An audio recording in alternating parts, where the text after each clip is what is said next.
Hello everyone, I hope you're all doing good. This is Preeti here, and our today's topic is behavioral science theory under behavioral management theory in management theories and approaches. Coming to the presentation outline, where we are going to see the types of behavioral management theories we have already seen in the previous video about the human relations theory. So now in this video, we are going to see the behavioral science theory and its importance, the difference between the human relations theory and the behavioral science theory, the introduction and outstanding features or elements of behavioral science theory, the theories of motivation and its types. There are two types of theories of motivation, namely content theory and process theory. So we are going to see the difference between the two and the limitations of behavioral science theory. The good example I've shown here is the Indian government, which has adopted the nudge unit, where the behavioral science is used to convert policy to public. Coming to the types of behavioral theory or neoclassical theory or new classical theory. We have already seen that there are two approaches of behavioral management theory, namely the human relations theory and the behavioral science theory.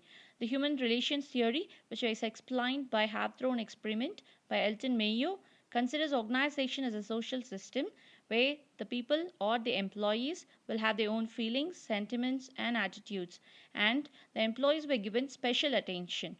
Coming to the behavioral science theory, where it considers organization as socio-technical system which gives importance to the use of scientific procedures to study the psychological, sociological, and the anthropological aspects of human behavior in the organization. So coming to the difference between the human relations theory and the behavioral science theory. This difference will help us to understand better of what is what. Coming to the points of distinction, the pioneers of approach or the authors of these theories are Elton Mayo and his associates, whereas the authors of behavioral science theory are Maslow's hierarchy of needs, McGregor's theory X and theory Y, Likert, Neath, Blake, and Monton. The focus of the human relations theory is given on interpersonal relationships, whereas the focus on behavioral science theory is given to group relations or group behaviors. The scope of the human relations theory is based on the Hawthorne experiment by Elton Mayo, so its scope is limited. Whereas the scope of the behavioral science theory is a refined human relations approach and has a wider scope in the organization. The importance of the human relations theory is given to the individual moral and productivity, whereas the importance of behavioral science theory is given to democratic values instead of autocratic values and human motivation. In the human relations theory, the conflicts in the organization is taken as negatively and the efforts are made to avoid it rather than to tackle it. Whereas in the behavioral science theory, the conflicts are considered as a part of the modern organization where it is needed for positive feedbacks. It may have a positive effect. Coming to the introduction to behavioral science theory. The behavioral science approach to management was started in the year 1940, which is an extension, a modification, and the refinement of human relations approach, that is Hawthorne experiment, which was given by Elton Mayo. It is focused on psychological and sociological processes, which includes attitude, motivation, perception of the employees, group behavior that influences employees' performance. So the merits are the advantages of behavioral science approach are this study is most critical for managerial success. It contributes to the management in the field of group dynamics or group behaviors, motivation, communication, and leadership. And this behavioral science approach has emerged a new discipline called the organizational behavior. Even this organizational behavior is one of the main subject in management. Coming to the elements or outstanding features of behavioral science approach. So first thing is organization is a social system other than being a physical technical system, where the physical technical system is a system which was followed in classical management theory. Human beings are just the workers. Whereas here in the behavioral science approach, human beings are in the social system where they are not machines and they have feelings, emotions, or sentiments. An individual joining to work bring his own needs, values, beliefs, attitudes, and perceptual qualities. Third, the informal groups have their own unwritten constitutions where they mold the individual behavior of the employees in the organization. Fourth, the motivation plays a major role, especially non-monetary motivation or non-incentive motivation has a positive effect on human behavior at work. Fifth one, rather than autocratic leadership which was followed in classical management theory, Here we follow the democratic leadership and a two-way communication which makes the human relations increase the human efficiency at work in the organization.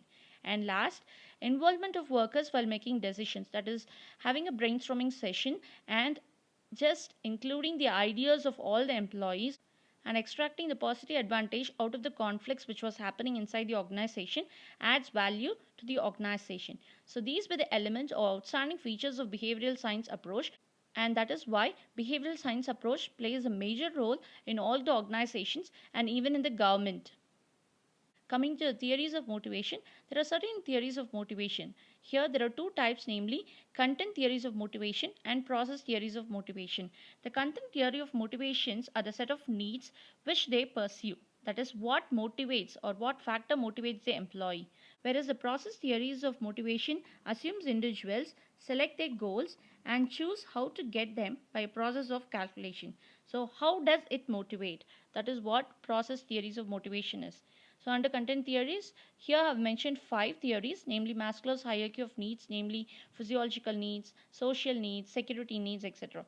Alderfer's ERG theory, Herzberg's two-factor theory, McClelland's three needs theory, McGregor's theory X and theory Y. In process theories, we have Adams' equity theory, Room's expectancy theory, Bandura's self-efficacy theory, Skinner's reinforcement theory, and Locke's goal-setting theory. We are going to see the explanation of all these theories of motivation in the next video. Coming to the difference between the content theories and the process theories of motivation.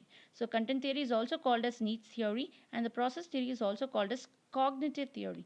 The content theory tries to explain what are the factors motivates the people or the employees in the organization, whereas the process theory tries to explain how the people gets motivated or what are the process involved that motivates the people or the employee in the organization. The content theory focuses on individual needs and goals of the employees, whereas the process theory focuses on the human behavior and the scientific approaches.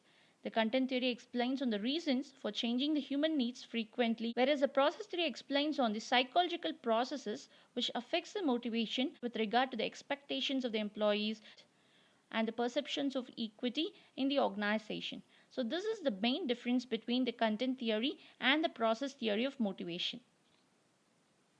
Coming to the limitations of behavioral science approach.